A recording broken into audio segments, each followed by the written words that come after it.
ಶಿಡ್ಲಘಟ್ಟ ನಗರಸಭೆ ಪೌರಾಯುಕ್ತಗೆ ಧಮಕಿ ಪ್ರಕರಣದ ವಿಚಾರಕ್ಕೆ ಸಂಬಂಧಪಟ್ಟಂತೆ ಕಾಂಗ್ರೆಸ್ ಮುಖಂಡ ರಾಜೀವ್ ಗೌಡ ವಿರುದ್ಧ ಪ್ರತಿಭಟನೆ ನಡೀತಾ ಇರೋದು.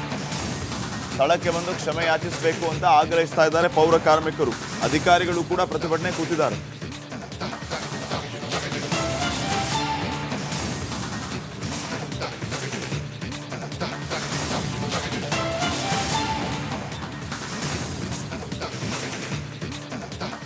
ಬಳ್ಳಾರಿ ಬ್ಯಾನರ್ ಗಲಾಟೆ ಏನು ಇಡೀ ರಾಜ್ಯಾದ್ಯಂತ ಸದ್ದು ಮಾಡಿತ್ತು, ಅದೇ ರೀತಿಯಲ್ಲಿ ಈಗ ಚಿಕ್ಕಬಳ್ಳಾಪುರ ಜಿಲ್ಲೆ ಶಿಡ್ಲಘಟ್ಟದಲ್ಲೂ ಕೂಡ ಈಗ ಬ್ಯಾನರ್ ಒಂದು ವಿಚಾರ ಸಾಕಷ್ಟು ರೀತಿಯಲ್ಲಿ ಚರ್ಚೆ ಆಗ್ತಿರತಕ್ಕಂಥದ್ದು. ಜೊತೆಗೆ ಕಾಂಗ್ರೆಸ್ ಒಂದು ಮುಖಂಡ ಏನು ನಗರಸಭೆ ಕಮಿಷನರ್ಗೆ ಧಮಕಿ ಹಾಕಿರುವಂತಹ ಆಡಿಯೋ ಕೂಡ ಸಾಕಷ್ಟು ಈಗ ಸದ್ದು ಮಾಡ್ತಾ ಇರುವಂಥದ್ದು. ಹಾಗಾಗಿ ನಗರಸಭೆ ಮುಂದೆ ಕೂಡ ಸಿಬ್ಬಂದಿಗಳು ಇವತ್ತು ಪ್ರತಿಭಟನೆಯನ್ನು ಮಾಡ್ತಾ ಇದ್ದಾರೆ. ಜೊತೆಗೆ ಅವರು ಇಲ್ಲಿಗೆ ಸ್ಪಾಟ್ಗೆ ಬಂದು ಒಂದು ಕ್ಷಮೆ ಯಾಚನೆಯನ್ನು ಮಾಡಬೇಕು ಅಂತೇಳಿ ಪ್ರತಿಭಟನೆ ಮಾಡ್ತಾರೆ. ಇನ್ನು ಸಿಬ್ಬಂದಿಗಳು ಕೂಡ ಇಲ್ಲೆಲ್ಲ ನಾವು ನೋಡ್ಬೋದು, ಈಗಾಗಲೇ ಸಾಕಷ್ಟು ಸಿಬ್ಬಂದಿಗಳು ಕೂಡ ನಗರಸಭೆ ಮುಂದೆ ಕುಳಿತುಕೊಂಡು ಈಗ ನಮಗೆ ನ್ಯಾಯ ಬೇಕು, ನಮ್ಮನ್ನು ಕೂಡ ಅವಾಚ್ಯ ಶಬ್ದಗಳಿಂದ ನಿಂದನೆ ಮಾಡಲಾಗಿದೆ ಅಂತಕ್ಕಂಥ ನಿಟ್ಟಿನಲ್ಲಿ ಈಗ ಪ್ರತಿಭಟನೆಯನ್ನು ಮಾಡ್ತಾ ಇದ್ದಾರೆ. ಇನ್ನು ನಗರಸಭೆ ಸಿಬ್ಬಂದಿಗಳನ್ನು ನಾನು ಮಾತಾಡ್ತಾ ಹೋಗ್ತೇನೆ.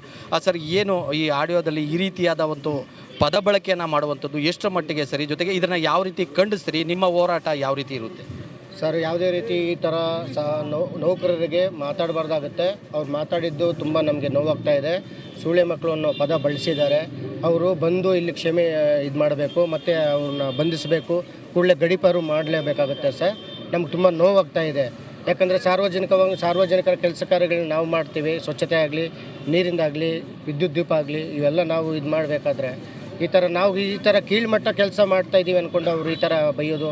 ಎಷ್ಟು ಕೆಲಸ ಎಲ್ಲ ಬಂದ್ ಮಾಡಿದ್ದೀವಿ ಸರ್. ಯಾವುದೇ ರೀತಿ ನಾಳೆಯಿಂದ ಏನೂ ಇರಲ್ಲ ಸರ್. ಇವತ್ತೇ ಬಂದ್ ಮಾಡಿಬಿಟ್ಟಿದ್ದೀವಿ ಸರ್.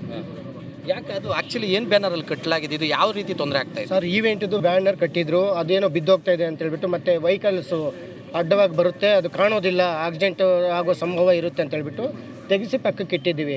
ಅದನ್ನು ನೋಡಿದ್ರೆ ಅವ್ರ ಫಾಲೋವರ್ಸು ಬಂದು ತೊಗೊಂಡು ಹೋಗ್ತೀವಿ ಅಂತ ಹೇಳಿದರು. ಆದ್ರೂ ಈ ರೀತಿ ಅವರು ಧಮಕಿ ಹಾಕಿ ಸುಟ್ಟಾಕ್ತೀವಿ, ಜನರನ್ನ ಬಿಟ್ಟು ಇಲ್ಲಿ ಗಲಾಟೆ ಮಾಡಿಸ್ತೀವಿ ಅಂತೇಳ್ಬಿಟ್ಟು ಅವಾಚ್ಯ. ಕಾಂಗ್ರೆಸ್ ಸರ್ಕಾರ ಇದೆ ಅಂತ ಈ ರೀತಿನ ಸರ್? ಸರ್ಕಾರ ಇರ್ಬೋದು, ನಾವು ಸರ್ಕಾರದ ಅಡಿಯಲ್ಲೇ ನಾವು ಕೆಲಸ ಮಾಡೋದು. ಮತ್ತು ಇನ್ಯಾಕೆ ಈ ಪದಗಳನ್ನು ಬಳಸಬೇಕಾಗಿತ್ತು ಅವರು ಸರ್? ಅವ್ರು ಬಂದು ಕೂಡಲೇ ಇಲ್ಲಿ ನಮಗೆ ಕ್ಷಮೆ ಕೇಳಬೇಕು, ಮತ್ತು ಯಾವ ಸೂರ್ಯ ಮಕ್ಕಳು ಅಂತ ತೋರಿಸ್ಬೇಕು, ಪ್ರೂಫ್ ಮಾಡಬೇಕು ಸರ್ ಅವರು.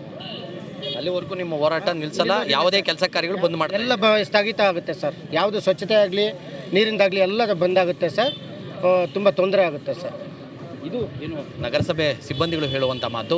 ಇಲ್ಲಿ ಸ್ಪಾಟ್ಗೆ ಬಂದು ಏನು ಧಮಕಿ ಹಾಕಿರುವಂತಹ ಕಾಂಗ್ರೆಸ್ ಮುಖಂಡ ರಾಜೀವ್ ಗೌಡ ಬಂದು ಕ್ಷಮೆ ಯಾಚನೆ ಮಾಡಬೇಕು, ಇಲ್ಲದೆ ಹೋದರೆ ನಾವು ಕೂಡ ಹೋರಾಟವನ್ನು ಮುಂದುವರಿಸ್ತೇವೆ. ಜೊತೆಗೆ ಇವತ್ತಿನಿಂದ ಇಡೀ ಸ್ವಚ್ಛತೆ ಆಗಿರ್ಬೋದು, ನೀರಿನ ಕಾರ್ಯಗಳು, ಎಲ್ಲ ಕೆಲಸ ಕಾರ್ಯಗಳನ್ನು ನಾವು ತೊರೆದು ಪ್ರತಿಭಟನೆಗೆ ಮುಂದಾಗ್ತೇವೆ ಅಂತಕ್ಕಂಥ. ಶಿಡ್ಲಘಟ್ಟ ನಗರಸಭೆ ಪೌರಾಯುಕ್ತಗೆ ಧಮಕಿ ಪ್ರಕರಣದ ವಿಚಾರಕ್ಕೆ ಸಂಬಂಧಪಟ್ಟಂತೆ ಕಾಂಗ್ರೆಸ್ ಮುಖಂಡ ರಾಜೀವ್ ಗೌಡ ವಿರುದ್ಧ ಪ್ರತಿಭಟನೆ ನಡೀತಾ ಇರೋದು. ಸ್ಥಳಕ್ಕೆ ಬಂದು ಕ್ಷಮೆ ಯಾಚಿಸಬೇಕು ಅಂತ ಆಗ್ರಹಿಸ್ತಾ ಇದ್ದಾರೆ ಪೌರ ಕಾರ್ಮಿಕರು. ಅಧಿಕಾರಿಗಳು ಕೂಡ ಪ್ರತಿಭಟನೆ ಕೂತಿದ್ದಾರೆ.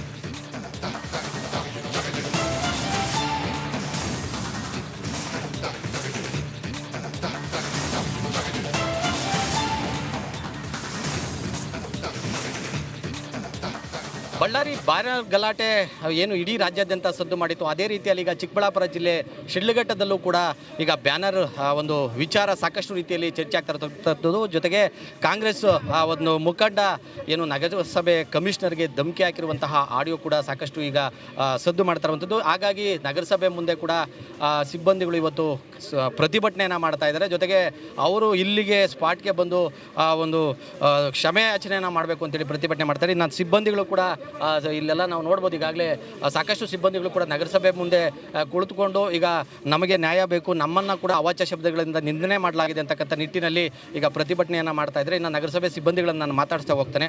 ಸರ್, ಏನು ಈ ಆಡಿಯೋದಲ್ಲಿ ಈ ರೀತಿಯಾದ ಒಂದು ಪದ ಬಳಕೆಯನ್ನು ಮಾಡುವಂಥದ್ದು ಎಷ್ಟರ ಮಟ್ಟಿಗೆ ಸರಿ, ಜೊತೆಗೆ ಇದನ್ನು ಯಾವ ರೀತಿ ಖಂಡಿಸ್ತೀರಿ, ನಿಮ್ಮ ಹೋರಾಟ ಯಾವ ರೀತಿ ಇರುತ್ತೆ? ಸರ್, ಯಾವುದೇ ರೀತಿ ಈ ಥರ ನೌಕರರಿಗೆ ಮಾತಾಡಬಾರ್ದಾಗುತ್ತೆ. ಅವ್ರು ಮಾತಾಡಿದ್ದು ತುಂಬ ನಮಗೆ ನೋವಾಗ್ತಾ ಇದೆ. ಸೂಳೆ ಮಕ್ಕಳು ಅನ್ನೋ ಪದ ಬಳಸಿದ್ದಾರೆ. ಅವರು ಬಂದು ಇಲ್ಲಿ ಕ್ಷಮೆ ಇದು ಮಾಡಬೇಕು, ಮತ್ತು ಅವ್ರನ್ನ ಬಂಧಿಸಬೇಕು, ಕೂಡಲೇ ಗಡೀಪಾರು ಮಾಡಲೇಬೇಕಾಗುತ್ತೆ ಸರ್. ನಮ್ಗೆ ತುಂಬ ನೋವಾಗ್ತಾ ಇದೆ. ಯಾಕಂದರೆ ಸಾರ್ವಜನಿಕರ ಕೆಲಸ ಕಾರ್ಯಗಳನ್ನ ನಾವು ಮಾಡ್ತೀವಿ. ಸ್ವಚ್ಛತೆ ಆಗಲಿ, ನೀರಿಂದಾಗಲಿ, ವಿದ್ಯುತ್ ದೀಪ ಆಗಲಿ, ಇವೆಲ್ಲ ನಾವು ಇದು ಮಾಡಬೇಕಾದ್ರೆ ಈ ಥರ ಕೀಳ್ಮಟ್ಟ ಕೆಲಸ ಮಾಡ್ತಾ ಇದ್ದೀವಿ ಅಂದ್ಕೊಂಡು ಅವರು ಈ ಥರ ಬೈಯೋದು. ಎಷ್ಟು ಕೆಲಸ ಎಲ್ಲ ಬಂದ್ ಮಾಡಿದ್ದೀವಿ ಸರ್. ಯಾವುದೇ ರೀತಿ ನಾಳೆಯಿಂದ ಏನೂ ಇರಲ್ಲ ಸರ್. ಇವತ್ತೇ ಬಂದ್ ಮಾಡಿಬಿಟ್ಟಿದ್ದೀವಿ ಸರ್. ಯಾಕೆ ಅದು ಆ್ಯಕ್ಚುಲಿ ಏನು ಬ್ಯಾನರಲ್ಲಿ ಕಟ್ಟಲಾಗಿದೆ, ಇದು ಯಾವ ರೀತಿ ತೊಂದರೆ ಆಗ್ತಾ ಇದೆ? ಸರ್ ಈವೆಂಟ್ದು ಬ್ಯಾನರ್ ಕಟ್ಟಿದ್ರು, ಅದೇನೋ ಬಿದ್ದೋಗ್ತಾ ಇದೆ ಅಂತ ಹೇಳ್ಬಿಟ್ಟು, ಮತ್ತೆ ವೆಹಿಕಲ್ಸು ಅಡ್ಡವಾಗಿ ಬರುತ್ತೆ, ಅದು ಕಾಣೋದಿಲ್ಲ, ಆಕ್ಸಿಡೆಂಟ್ ಆಗೋ ಸಂಭವ ಇರುತ್ತೆ ಅಂತ ಹೇಳ್ಬಿಟ್ಟು ತೆಗೆಸಿ ಪಕ್ಕಕ್ಕೆ ಇಟ್ಟಿದ್ದೀವಿ. ಅದನ್ನು ನೋಡಿದ್ರೆ ಅವ್ರ ಫಾಲೋವರ್ಸು ಬಂದು ತೊಗೊಂಡು ಹೋಗ್ತೀವಿ ಅಂತ ಹೇಳಿದರು. ಆದ್ರೂ ಈ ರೀತಿ ಅವರು ಧಮಕಿ ಹಾಕಿ ಸುಟ್ಟಾಕ್ತೀವಿ, ಜನರನ್ನ ಬಿಟ್ಟು ಇಲ್ಲಿ ಗಲಾಟೆ ಮಾಡಿಸ್ತೀವಿ ಅಂತೇಳ್ಬಿಟ್ಟು ಅವೇಚ ಕಾಂಗ್ರೆಸ್ ಸರ್ಕಾರ ಇದೆ ಅಂತ ಈ ರೀತಿನ? ಸರ್ ಸರ್ಕಾರ ಇರ್ಬೋದು, ನಾವು ಸರ್ಕಾರದ ಅಡಿಯಲ್ಲೇ ನಾವು ಕೆಲಸ ಮಾಡೋದು, ಮತ್ತು ಇನ್ಯಾಕೆ ಈ ಪದಗಳನ್ನು ಬಳಸಬೇಕಾಗಿತ್ತು ಅವರು. ಸರ್ ಅವ್ರು ಬಂದ ಕೂಡಲೇ ಇಲ್ಲಿ ನಮಗೆ ಕ್ಷಮೆ ಕೇಳಬೇಕು, ಮತ್ತು ಯಾವ ಸೂರ್ಯ ಮಕ್ಕಳು ಅಂತ ತೋರಿಸ್ಬೇಕು, ಪ್ರೂಫ್ ಮಾಡಬೇಕು ಸರ್ ಅವರು. ಅಲ್ಲಿವರೆಗೂ ನಿಮ್ಮ ಹೋರಾಟ ನಿಲ್ಲಿಸಲ್ಲ, ಯಾವುದೇ ಕೆಲಸ ಕಾರ್ಯಗಳು ಬಂದ್ ಮಾಡ್ತಾರೆ? ಎಲ್ಲ ಸ್ಥಗಿತ ಆಗುತ್ತೆ ಸರ್. ಯಾವುದು ಸ್ವಚ್ಛತೆ ಆಗಲಿ ನೀರಿಂದಾಗಲಿ ಎಲ್ಲ ಬಂದಾಗುತ್ತೆ ಸರ್. ತುಂಬ ತೊಂದರೆ ಆಗುತ್ತೆ ಸರ್. ಇದು ಏನು ನಗರಸಭೆ ಸಿಬ್ಬಂದಿಗಳು ಹೇಳುವಂಥ ಮಾತು. ಇಲ್ಲಿ ಸ್ಪಾಟ್ಗೆ ಬಂದು ಏನು ಧಮಕಿ ಹಾಕಿರುವಂತಹ ಕಾಂಗ್ರೆಸ್ ಮುಖಂಡ ರಾಜೀವ್ ಗೌಡ ಬಂದು ಕ್ಷಮೆ ಯಾಚನೆ ಮಾಡಬೇಕು, ಇಲ್ಲದೆ ಹೋದರೆ ನಾವು ಕೂಡ ಹೋರಾಟವನ್ನು ಮುಂದುವರಿಸ್ತೇವೆ. ಜೊತೆಗೆ ಇವತ್ತಿನಿಂದ ಇಡೀ ಸ್ವಚ್ಛತೆ ಆಗಿರ್ಬೋದು, ನೀರಿನ ಕಾರ್ಯಗಳು, ಎಲ್ಲ ಕೆಲಸ ಕಾರ್ಯಗಳನ್ನು ನಾವು ತೊರೆದು ಪ್ರತಿಭಟನೆಗೆ ಮುಂದಾಗ್ತೇವೆ ಅಂತಕ್ಕಂಥ ಶಿಡ್ಲಘಟ್ಟ ನಗರಸಭೆ ಪೌರಾಯುಕ್ತಗೆ ಧಮಕಿ ಪ್ರಕರಣದ ವಿಚಾರಕ್ಕೆ ಸಂಬಂಧಪಟ್ಟಂತೆ ಕಾಂಗ್ರೆಸ್ ಮುಖಂಡ ರಾಜೀವ್ ಗೌಡ ವಿರುದ್ಧ ಪ್ರತಿಭಟನೆ ನಡೀತಾ ಇರೋದು. ಸ್ಥಳಕ್ಕೆ ಬಂದು ಕ್ಷಮೆ ಯಾಚಿಸಬೇಕು ಅಂತ ಆಗ್ರಹಿಸ್ತಾ ಇದ್ದಾರೆ ಪೌರ ಕಾರ್ಮಿಕರು. ಅಧಿಕಾರಿಗಳು ಕೂಡ ಪ್ರತಿಭಟನೆ ಕೂತಿದ್ದಾರೆ.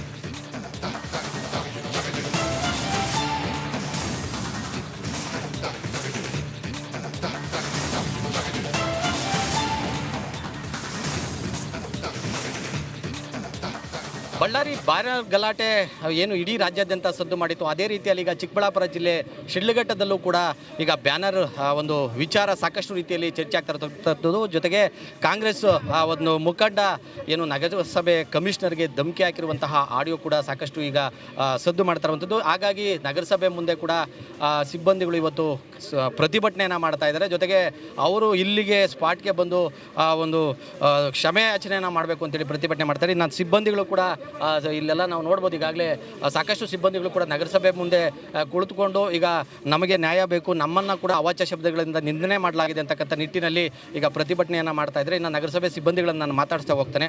ಸರ್, ಏನು ಈ ಆಡಿಯೋದಲ್ಲಿ ಈ ರೀತಿಯಾದ ಒಂದು ಪದ ಬಳಕೆಯನ್ನು ಮಾಡುವಂಥದ್ದು ಎಷ್ಟರ ಮಟ್ಟಿಗೆ ಸರಿ, ಜೊತೆಗೆ ಇದನ್ನು ಯಾವ ರೀತಿ ಖಂಡಿಸ್ತೀರಿ, ನಿಮ್ಮ ಹೋರಾಟ ಯಾವ ರೀತಿ ಇರುತ್ತೆ? ಸರ್ ಯಾವುದೇ ರೀತಿ ಈ ಥರ ನೌಕರರಿಗೆ ಮಾತಾಡಬಾರ್ದಾಗುತ್ತೆ. ಅವ್ರು ಮಾತಾಡಿದ್ದು ತುಂಬ ನಮಗೆ ನೋವಾಗ್ತಾ ಇದೆ. ಸೂಳೆ ಮಕ್ಕಳು ಅನ್ನೋ ಪದ ಬಳಸಿದ್ದಾರೆ. ಅವರು ಬಂದು ಇಲ್ಲಿ ಕ್ಷಮೆ ಇದು ಮಾಡಬೇಕು, ಮತ್ತು ಅವ್ರನ್ನ ಬಂಧಿಸಬೇಕು, ಕೂಡಲೇ ಗಡೀಪಾರು ಮಾಡಲೇಬೇಕಾಗುತ್ತೆ ಸರ್. ನಮ್ಗೆ ತುಂಬ ನೋವಾಗ್ತಾ ಇದೆ. ಯಾಕಂದರೆ ಸಾರ್ವಜನಿಕರ ಕೆಲಸ ಕಾರ್ಯಗಳನ್ನ ನಾವು ಮಾಡ್ತೀವಿ. ಸ್ವಚ್ಛತೆ ಆಗಲಿ, ನೀರಿಂದಾಗಲಿ, ವಿದ್ಯುತ್ ದೀಪ ಆಗಲಿ, ಇವೆಲ್ಲ ನಾವು ಇದು ಮಾಡಬೇಕಾದ್ರೆ ನಾವು ಈ ಥರ ಕೀಳ್ಮಟ್ಟ ಕೆಲಸ ಮಾಡ್ತಾ ಇದ್ದೀವಿ ಅಂದ್ಕೊಂಡು ಅವರು ಈ ಥರ ಬೈಯೋದು. ಎಷ್ಟು ಕೆಲಸ ಎಲ್ಲ ಬಂದ್ ಮಾಡಿದ್ದೀವಿ ಸರ್. ಯಾವುದೇ ರೀತಿ ನಾಳೆಯಿಂದ ಏನೂ ಇರಲ್ಲ ಸರ್. ಇವತ್ತೇ ಬಂದ್ ಮಾಡಿಬಿಟ್ಟಿದ್ದೀವಿ ಸರ್. ಯಾಕೆ ಅದು ಆ್ಯಕ್ಚುಲಿ ಏನು ಬ್ಯಾನರಲ್ಲಿ ಕಟ್ಟಲಾಗಿದೆ, ಇದು ಯಾವ ರೀತಿ ತೊಂದರೆ ಆಗ್ತಾ ಇದೆ? ಸರ್ ಈವೆಂಟ್ದು ಬ್ಯಾನರ್ ಕಟ್ಟಿದ್ರು, ಅದೇನೋ ಬಿದ್ದೋಗ್ತಾ ಇದೆ ಅಂತ ಹೇಳ್ಬಿಟ್ಟು, ಮತ್ತೆ ವೆಹಿಕಲ್ಸು ಅಡ್ಡವಾಗಿ ಬರುತ್ತೆ, ಅದು ಕಾಣೋದಿಲ್ಲ, ಆಕ್ಸಿಡೆಂಟ್ ಆಗೋ ಸಂಭವ ಇರುತ್ತೆ ಅಂತ ಹೇಳ್ಬಿಟ್ಟು ತೆಗೆಸಿ ಪಕ್ಕಕ್ಕೆ ಇಟ್ಟಿದ್ದೀವಿ.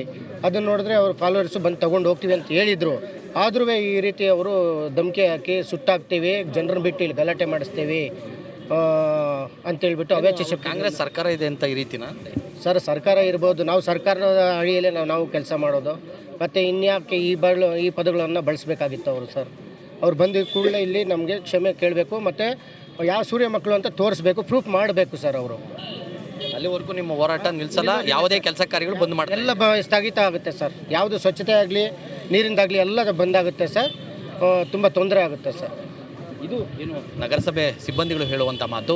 ಇಲ್ಲಿ ಸ್ಪಾಟ್ಗೆ ಬಂದು ಏನು ಧಮಕಿ ಹಾಕಿರುವಂತಹ ಕಾಂಗ್ರೆಸ್ ಮುಖಂಡ ರಾಜೀವ್ ಗೌಡ ಬಂದು ಕ್ಷಮೆ ಯಾಚನೆ ಮಾಡಬೇಕು, ಇಲ್ಲದೆ ಹೋದರೆ ನಾವು ಕೂಡ ಹೋರಾಟವನ್ನು ಮುಂದುವರಿಸ್ತೇವೆ. ಜೊತೆಗೆ ಇವತ್ತಿನಿಂದ ಇಡೀ ಸ್ವಚ್ಛತೆ ಆಗಿರ್ಬೋದು, ನೀರಿನ ಕಾರ್ಯಗಳು, ಎಲ್ಲ ಕೆಲಸ ಕಾರ್ಯಗಳನ್ನು ನಾವು ತೊರೆದು ಪ್ರತಿಭಟನೆ